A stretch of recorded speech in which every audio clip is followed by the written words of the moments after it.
अस्सलाम वालेकुम, my name is doctor Khalood Imran. मैं उम्मीद करती हूँ कि आप सब खैरियत से होंगे।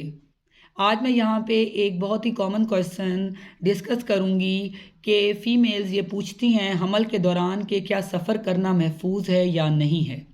तो उसमें आपको ये पता होना चाहिए कि हमल एक काफ़ी लॉन्ग पीरियड है 9 मंथ्स का। उसमें अब ये पता होना चाहिए कि फ़ीमेल के लिए सफ़र बाज़-औक़ात खुदा न ख़ास्ता कोई हादसा हो जाता है, कोई किसी की कोई डेथ हो जाती है और फ़ीमेल का जाना ज़रूरी होता है, ये बात भी अहम है। उसके अलावा मैं आपको मेडिकली पॉइंट ऑफ व्यू से बताऊंगी कि हम जो हमल है उसको 3 ट्राइमेस्टर में डिवाइड करते हैं। First trimester, second and third. जो फर्स्ट ट्राइमेस्टर है उसमें पहले 3 महीने आते हैं। ये बहुत ज़्यादा अहम है क्योंकि इसमें बच्चे के तमाम अज़ा बनते हैं, दिल बनता है, गुर्दे बनते हैं, इसी तरह आंतें हैं और तमाम जो है रीढ़ की हड्डी है, हर ऑर्गन बेबी का बनता है।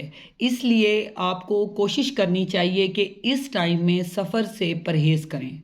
स्पेशली अगर कोई आपने ट्रैवलिंग अबॉर्ड है यानी कि कोई जहाज़ पे बाहर सफ़र करना है तो उससे आप अवॉइड करें। इसी तरह 5-6 घंटे का जो सफ़र है इवन गाड़ी पे, जैसे कि हमारे मुल्क के हालात हैं, रोडें टूटी फूटी हैं, तो इस किस्म के अगर कोई धक्का लगता है तो फ़ीमेल के हमल को ख़तरा हो सकता है। पहले 3 महीने बहुत सेंसिटिव होते हैं, हम फ़ीमेल को मना करते हैं आप भारी काम ना करें, ज़्यादा जो है वो आपने पैरों के बल नहीं बैठना, ज़्यादा सफ़र नहीं करना, इन चीज़ों का लाज़मी। क्योंकि अगर एक दफ़ा ब्लीडिंग स्टार्ट हो जाए तो फिर 50-50 चांसेस होते हैं कि हमल चल पड़े और 50% ख़तरा होता है कि बेबी एबॉर्ट हो जाएगा। इसलिए आपने फ़र्स्ट 3 मंथ्स में ख़ुसूसन ख़्याल करना है। अगर कोई बहुत सीरियस इमरजेंसी है, जैसे कि मैंने शुरू में बताया, कोई डेथ किसी की हो जाती है या कोई इस किस्म का इवेंट है, फिर मजबूरी है, फिर आपने गाड़ी को स्लो चलाना है। ट्रैवलिंग अबॉर्ड फिर भी आप लोगों ने हद्दुल इम्कान कोशिश करनी है कि जहाज़ के सफ़र से आप लोग परहेज़ करें। फिर आता है सेकंड ट्राइमेस्टर, उसमें हमारे आते हैं 4 से 6 महीने, चौथा, पाँचवा, छठा महीना। तो ये जो है ये टाइम काफ़ी हद तक हम महफूज समझते हैं, सेफ़ समझते हैं, क्योंकि इसमें बेबी की ग्रोथ मुकम्मल हो चुकी होती है। साथ में जो बेबी की सप्लाई है अब वो आंवल के थ्रू आ रही होती है, प्लेसेंटा के थ्रू आ रही होती है, वो कंप्लीट हो जाता है। तो ये टाइम रिलेटिवली सेफ़ है ट्रैवलिंग के लिए। उसमें भी फिर ये है कि अगर बहुत ज़रूरी है तो ट्रैवल करें, नहीं तो बेहतर है कि आप ये टाइम घर पे ही गुजारें। फिर जो लास्ट ट्राइमेस्टर है जिसमें 7वां, 8वां, 9वां महीना आता है, थर्ड ट्राइमेस्टर है, तो इसमें दोबारा क्योंकि बेबी की ग्रोथ होती है, प्लेसेंटा जो है वो टोटली तौर पे ग्रो हो जाता है, एडहेयर हो जाता है।